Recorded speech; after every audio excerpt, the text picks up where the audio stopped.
Bonjour à tous, bienvenue ici en direct du château de Chasselas en Saône-et-Loire. On est là pour vous parler de no-tourisme VIP. Alors évidemment, le no-tourisme, ça existe déjà depuis pas mal d'années, mais cette notion VIP, c'est un peu quand même une nouveauté. On en parle avec vous, Jean-Marc Véron-Lacroix. Vous êtes le propriétaire des lieux ici. Bonjour. Pourquoi cette idée de VIP? Qu'est-ce que ça change par rapport à le no-tourisme traditionnel? Alors jusqu'à maintenant, ici, on accueillait des groupes avec des tours opérateurs, des autocaristes. Et on s'est rendu compte qu'il y avait des individuels qui voulaient nous rencontrer, découvrir notre domaine. Et on ne proposait pas ça. Donc on s'est dit, essayons de viser une clientèle haut de gamme, à qui on va faire partager notre passion, à qui on va faire rêver, rêver par le site, par le château, par les produits qu'on propose, en visitant la cuverie, en expliquant l'historique du château, en dégustant les vins. Et la rencontre du châtelain. Et la rencontre du châtelain. Ça aussi, c'est quelque chose. Et sa passion. Alors, vous allez faire découvrir un petit peu les caves, un petit peu le château. Il y a aussi capacité d'accueil, d'hébergement sur place. On peut loger 11 personnes dans notre gîte, qu'on peut louer au week-end, à la semaine. Et ça, on le fait régulièrement, l'été, toute l'année, tout au long de l'année. Donc l'idée, on veut vendre du rêve. Alors évidemment, ça passe par la promotion des vins locaux. On est ici entre Mâconnais et Beaujolais. Je me tourne vers vous, Séverine Boilvin. Vous êtes œnologue. Qu'est-ce qui fait la force de ce terroir en matière de vin? Comment on peut attirer une clientèle prestigieuse? Comme vous venez de le dire, on est vraiment à la limite entre Beaujolais et Mâconnais. Donc on a une grande diversité de vins.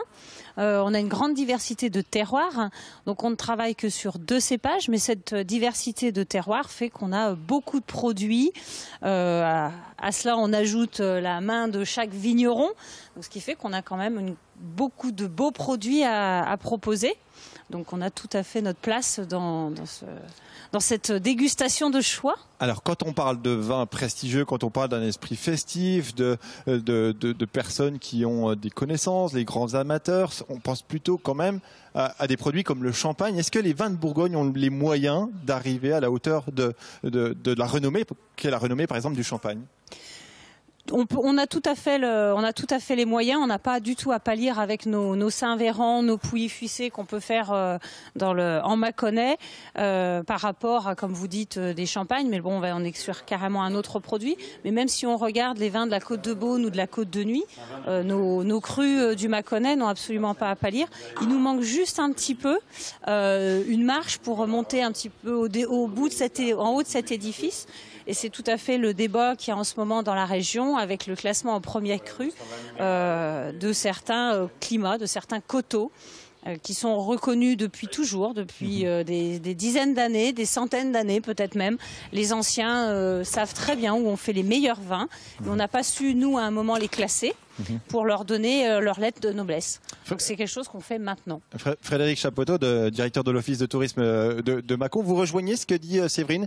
On a les moyens d'aller vers cette clientèle haut de gamme et je crois que vous misez dessus depuis ces dernières années, depuis 3-4 ans. Oui, absolument. On a vraiment tous les éléments, aussi bien du bâti que de la qualité des produits du vin, mais là je laisserai ma collègue en parler.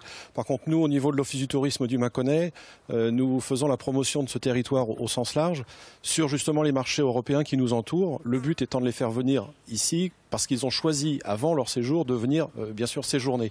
L'attitude qui consiste à dire on attend que les gens passent et on va les arrêter au passage ne fonctionne pas.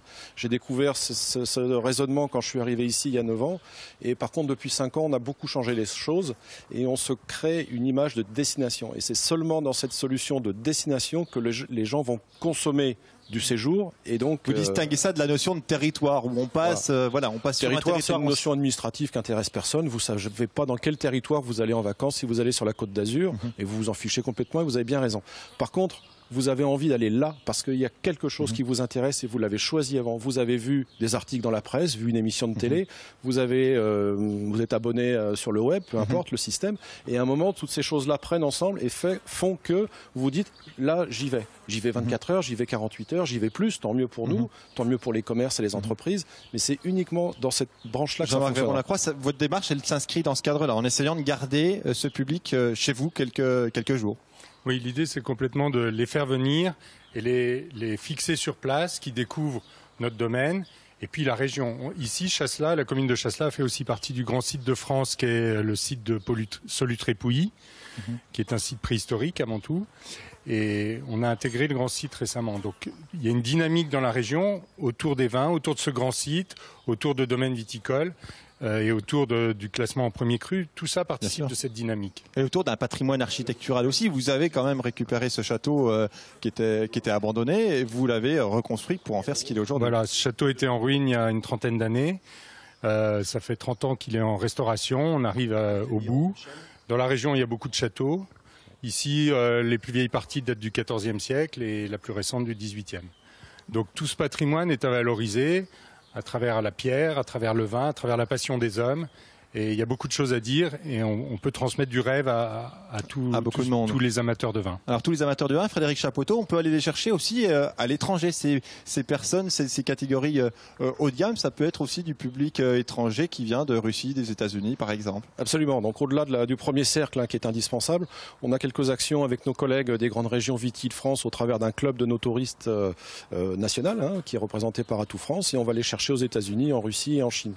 L'an passé, nous avons monté une opération, le Mâconnais a monté une opération d'accueil de blogueurs américains et nous avons décroché un award pour la qualité du meilleur testing.